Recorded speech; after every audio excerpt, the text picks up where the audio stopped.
morning. I am Dr. Neeti Maheshwari, Assistant Professor, Applied Science and Humanities Department, Ajay Kumar Garg Engineering College, Ghaziabad. In continuation with the polymers, today I will be discussing about the conducting polymers.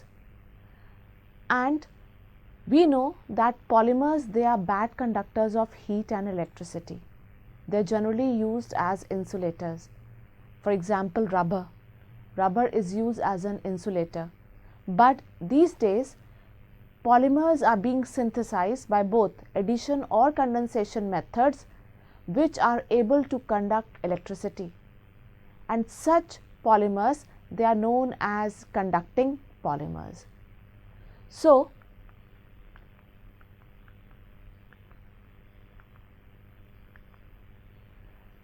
coming to the introduction part of the polymers, conducting polymers specifically, a polymer which is able to conduct electricity, it is termed as a conducting polymer.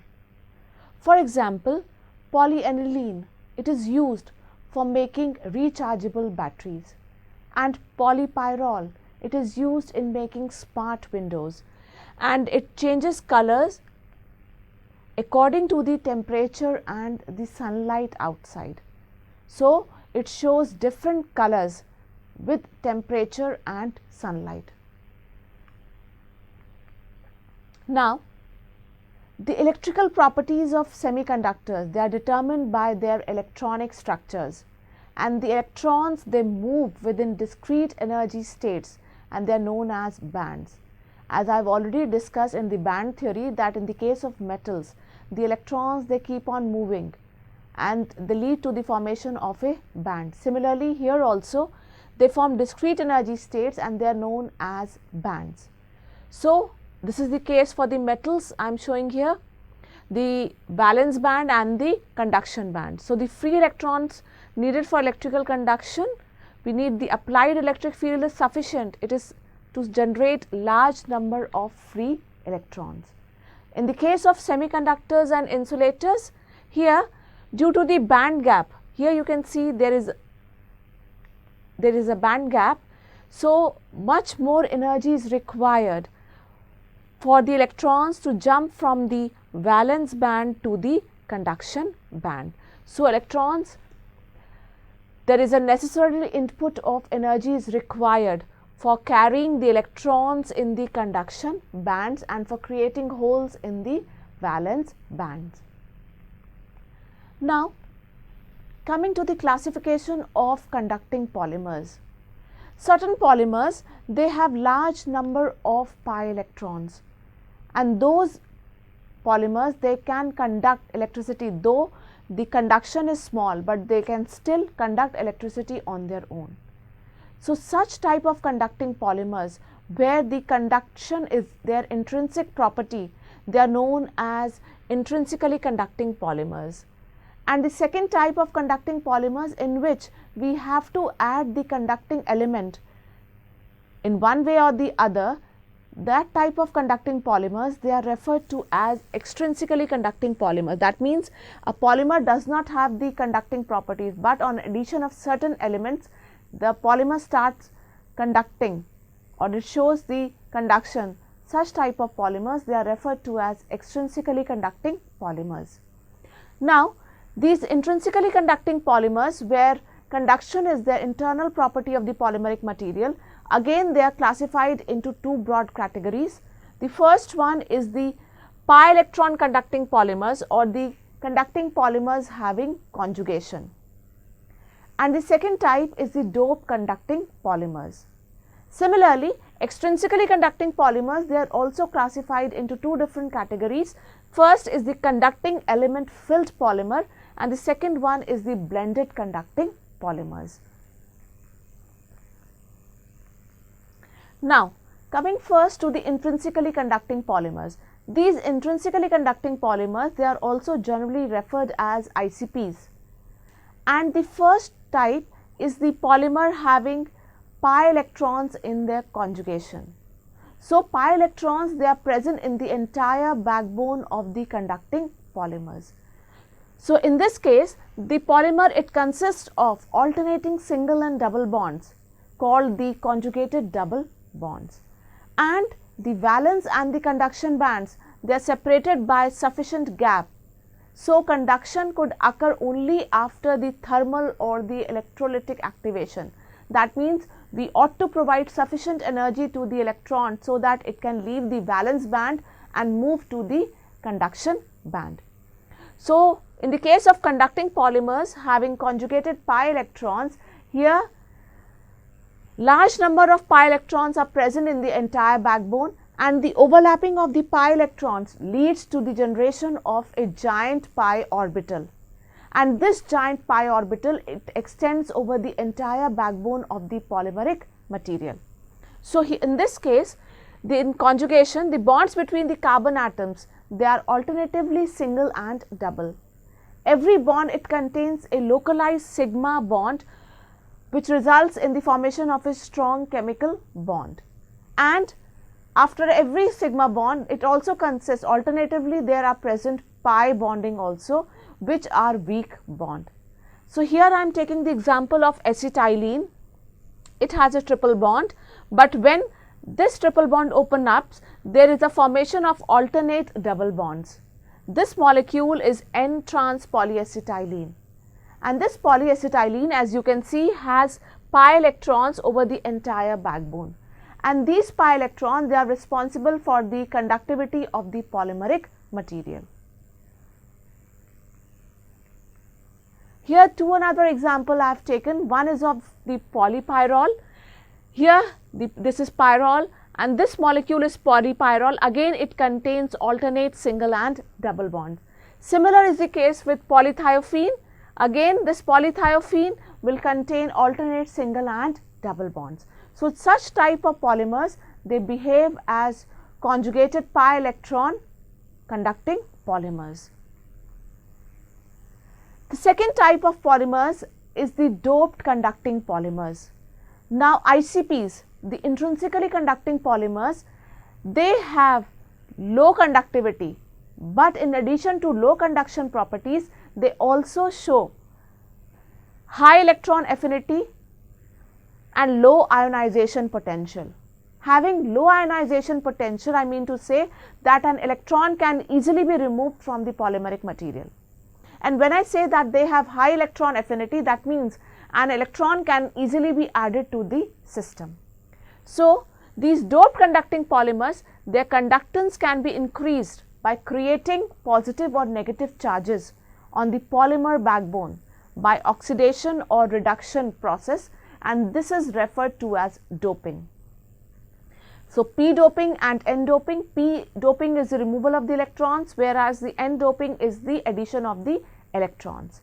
So, here I have again taken the example of polyacetylene in both the cases. For making p doped polyacetylene, here I am treating it with iodine and carbon tetrachloride, and electron is being removed from the system. So, on removal of the electron, there is a positive charge which is developed on the polymeric backbone.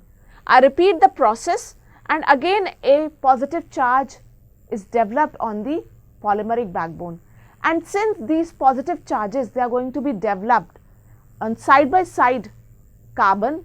So, there is going to be segregation of charges, and these segregation of charges will take place till these positive charges, they are farthest distance apart.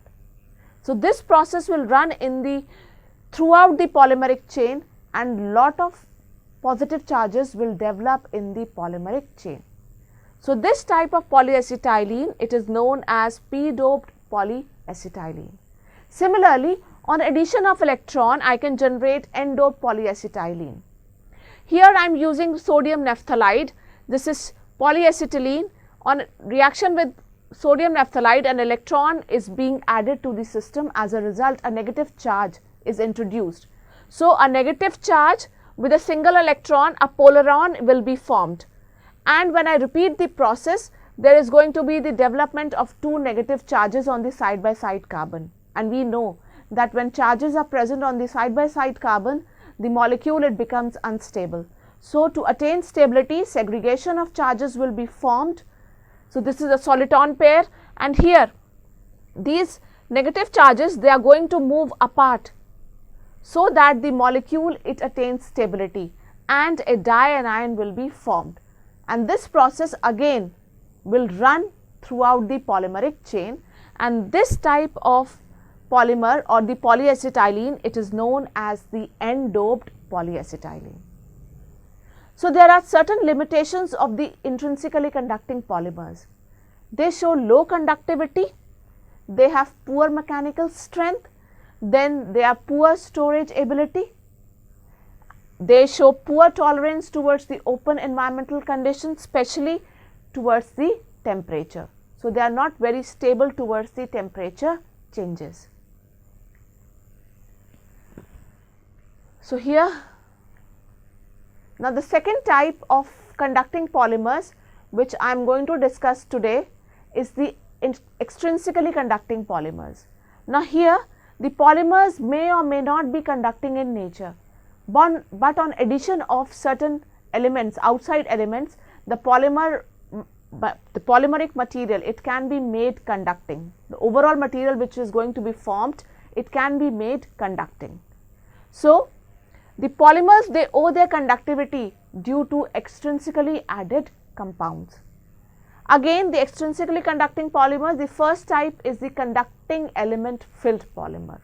Now, in this case, the polymeric material, it acts only as the binder material to hold the conductivity element together in the solid entity, and these conductivity elements I can add as carbon black, I can add metallic fibers, I can add metallic oxide. Generally, we add carbon black because it is more filamentous, it has more absorptive qualities. So, generally carbon black is used as the conducting element.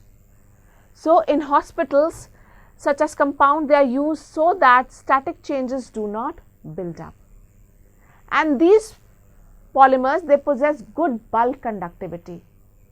So, when I make them in the bulk, then they possess good conductivity. Generally, they are low in cost, they are light in weight, and they are mechanically strong and durable.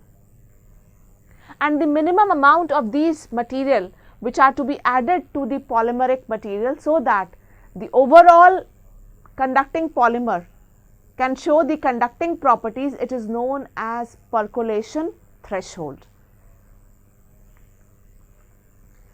The second type of conducting polymers is the blended conducting polymers. As the name suggests, I am going to blend, or the mixing of two different types of polymers will be taken, where one polymer will be a conventional polymer or a non-conducting polymer, and the second one will be a conducting polymer.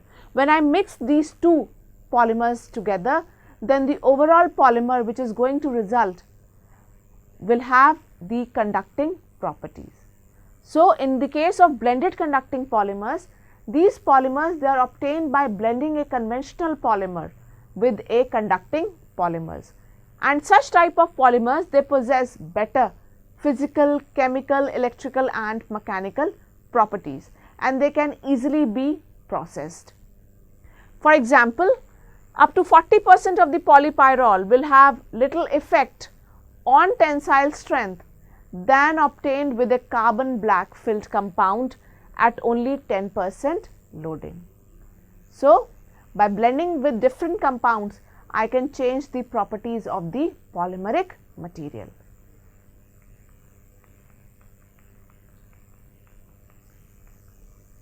Finally, coming to the applications of conducting polymers. Now, these conducting polymers, they are used in various applications, like they are used in rechargeable batteries. Though the current is less, but still they are being used. Then they are used as anti-static substances for photographic films. Then they can be used as analytical sensors for sensing the pH of the solution, for sensing the presence of oxygen, sulfur dioxide, ammonia sensors. So, specific sensors have been designed, and these sensors, they have a polymeric film, thin film attached to these, and they can function as the analytical sensors. Then they are used for making ion exchangers. They are used as corrosion inhibitors. We know that the polymeric material do not undergo corrosion, so they can be used as corrosion inhibitors. Then they are used as compact capacitors. Then they are used in electrochromic displays. Electrochromic displays where they absorb a certain color and reflect a different color. So, those materials which reflect a different color, the one they absorb and the other color they reflect. So, they can function as electrochromic displays on the process of charging and discharging. Then they are also used as light emitting diodes. Then they are used in lithography. Lithography I have already discussed in the nanomaterials and in data storage. And they can be used, lasers which are used in the flat televisions, and they can also be used as solar cells.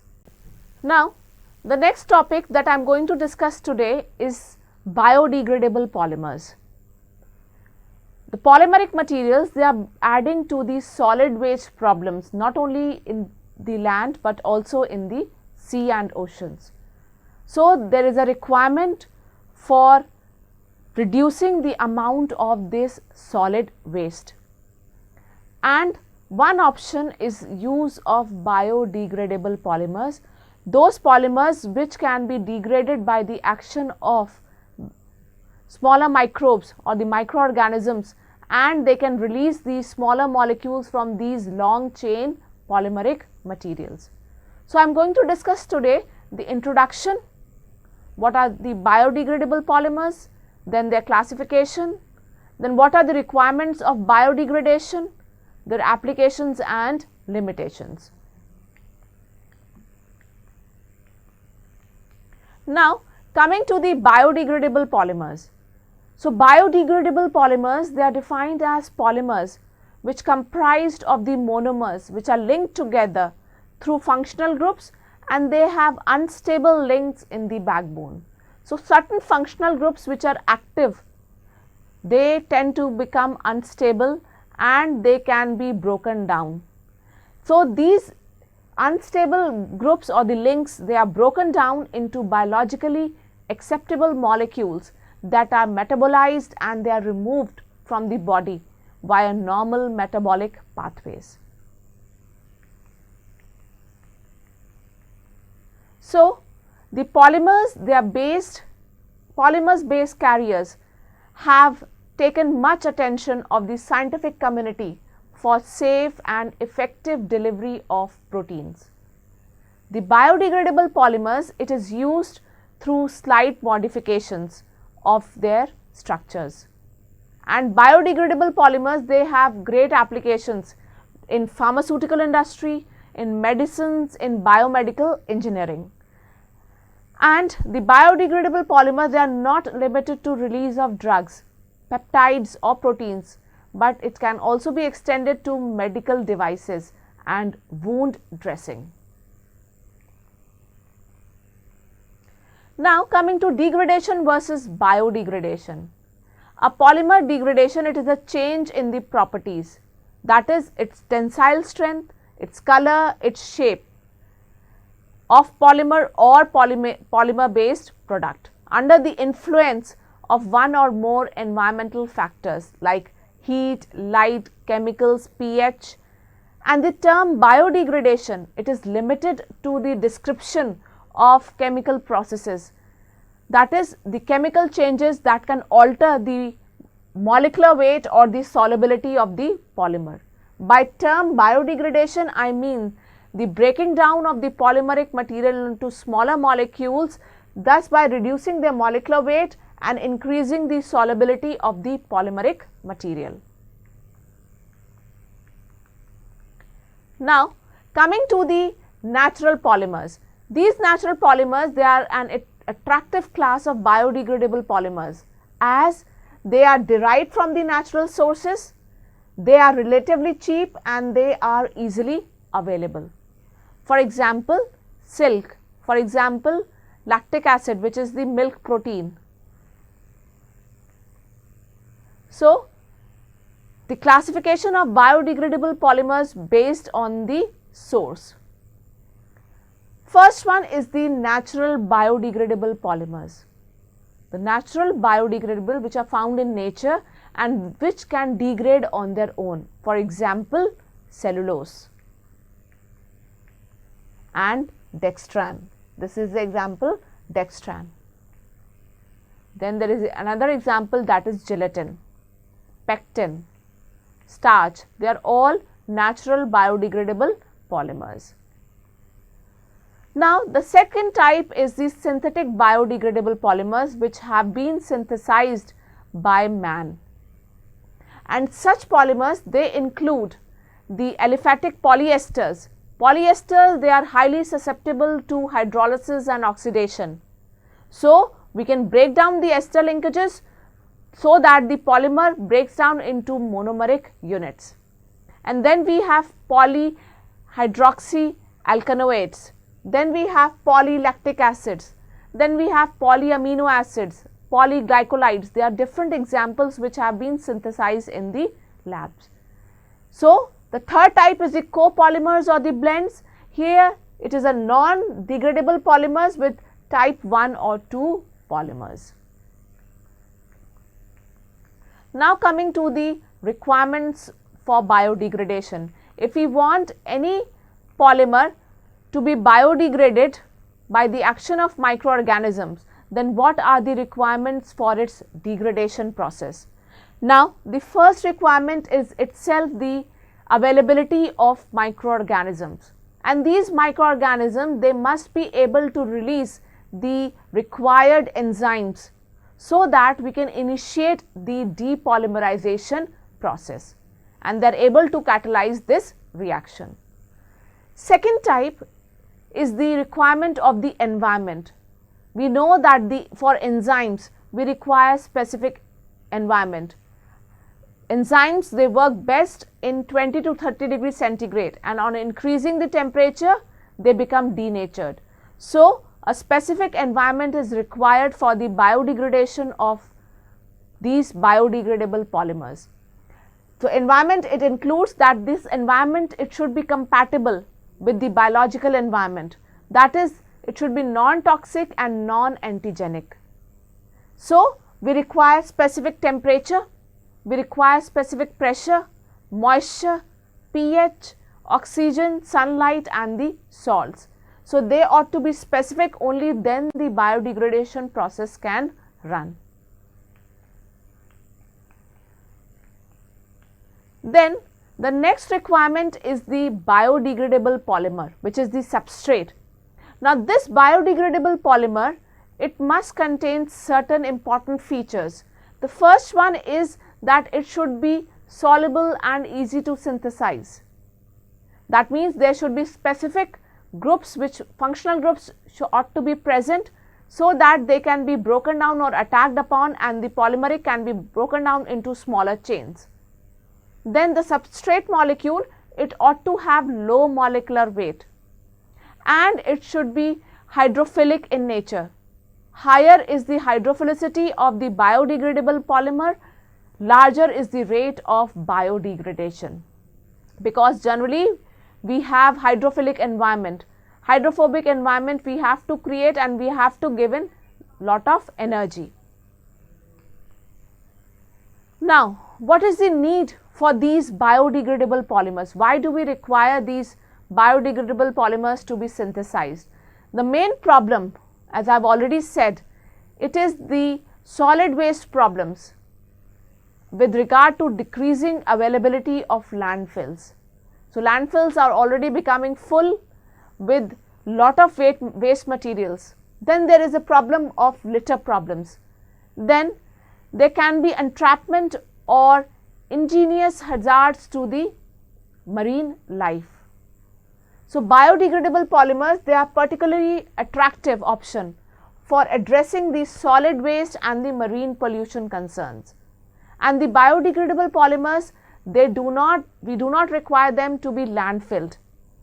They will enter the normal geochemical cycles over a period of time, and many of the polymers are derived from the renewable resources. So, we can break down them into smaller molecules. coming to the applications of biodegradable polymers. We can use these biodegradable polymers for the polymer system for gene therapy. Then these biodegradable polymers, they can be used for the tissue engineering, for the vascular, orthopedic and surgical glues. Then these biodegradable polymers, they can be used for therapeutic agents such as anti-tumor, anti-inflammatory agents. These biopolymeric materials, they are also used in and on soil to improve the aeration and promote plant growth and health.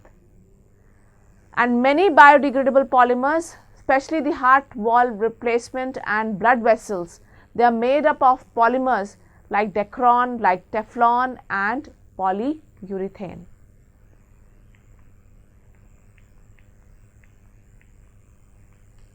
Next, coming to the limitations of biodegradable polymers. More research is required. Why? Because these biodegradable polymers, they cannot be recycled. They are to be used, so they can be used only for one time application. And when we use things or we prepare things only for one time application, then the cost of such things is high. So to make it available to a large number of public, the cost effectiveness has to be kept in mind. So more research is required for these biodegradable polymers.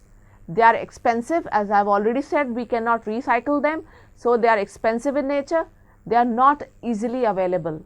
Obviously, the things which are going to be expensive, they won't be available to the normal human race. Then the environmental conditions, it could affect the degradation process. Finally, coming to the conclusion, there are various synthetic biodegradable polymers which are available and which are still being developed for sustained and targeted drug delivery applications. These biodegradable polymers, they have proven their potential for the development of new advanced material and capable of delivering a wide range of bioactive materials. Only few have entered the market since many drugs, they faces the problem of sensitivity to heat, shear forces and interaction between polymers. So these problems, they can be overcome by fully understanding the degradation mechanism to adjust the release profile. Thank you.